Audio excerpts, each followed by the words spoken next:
Welcome to CFO Squared, hosted by Carl Baker, with Baker's CFO Advisory conversations for business owners focused on growth, structure, cash flow, and building stronger businesses.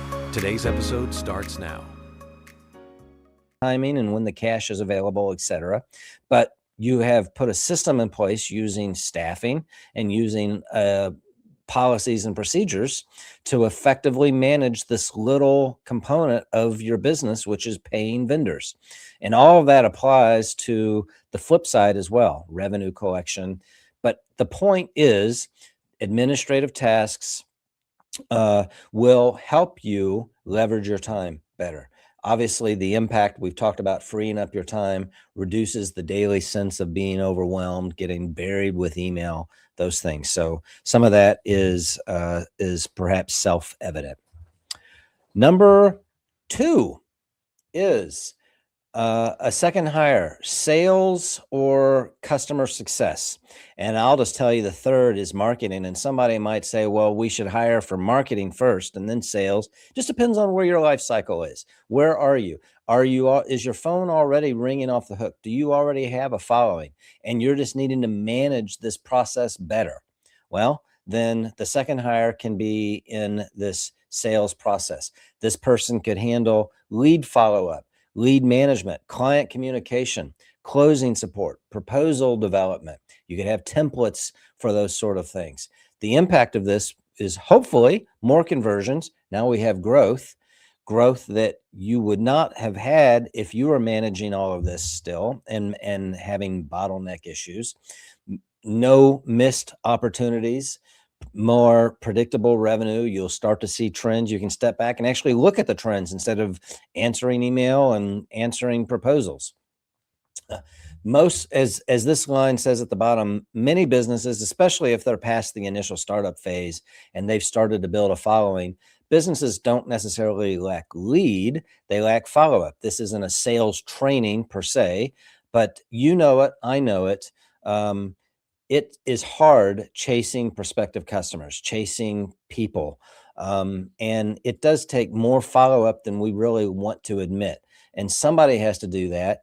But if you're the only one there and you're also entering invoices into your QuickBooks and you're answering the phone and you've got 30 emails staring you in the face, then something's going to have to slip, and it might just be your lead management. So second hire that we've suggested is the sales or customer service, customer support. Third, marketing support. What does this person handle?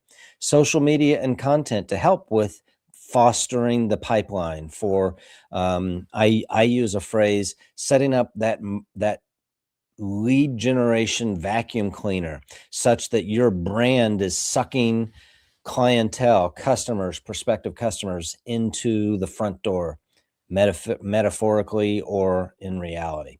So email marketing, lead generation, obviously all of these things will contribute to that marketing engine, which leads to prospective leads, which leads to price quotes going out, which leads then to yeses happening, which leads to new business, which leads to a need for staffing to complete the customer service.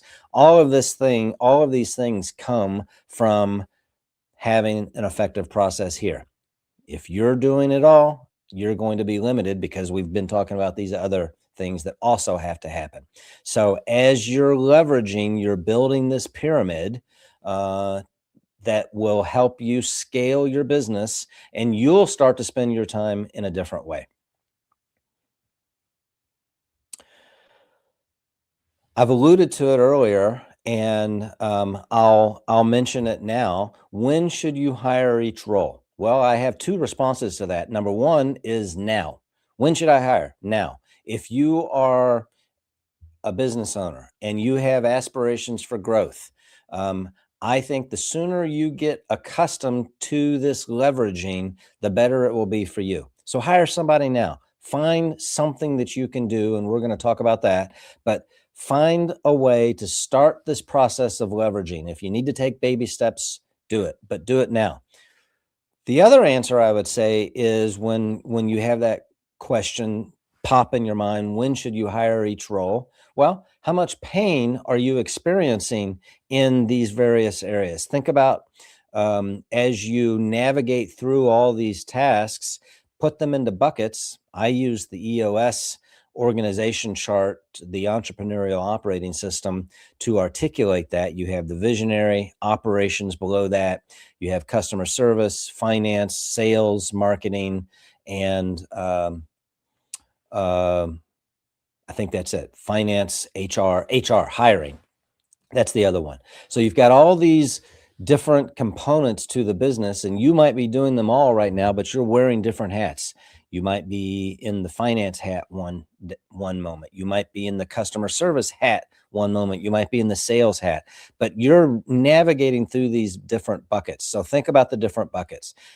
Thanks for listening to CFO Squared, hosted by Carl Baker with Baker CFO Advisory. If you found this episode valuable, be sure to subscribe and share it with someone who would benefit from the conversation. We'll see you in the next episode.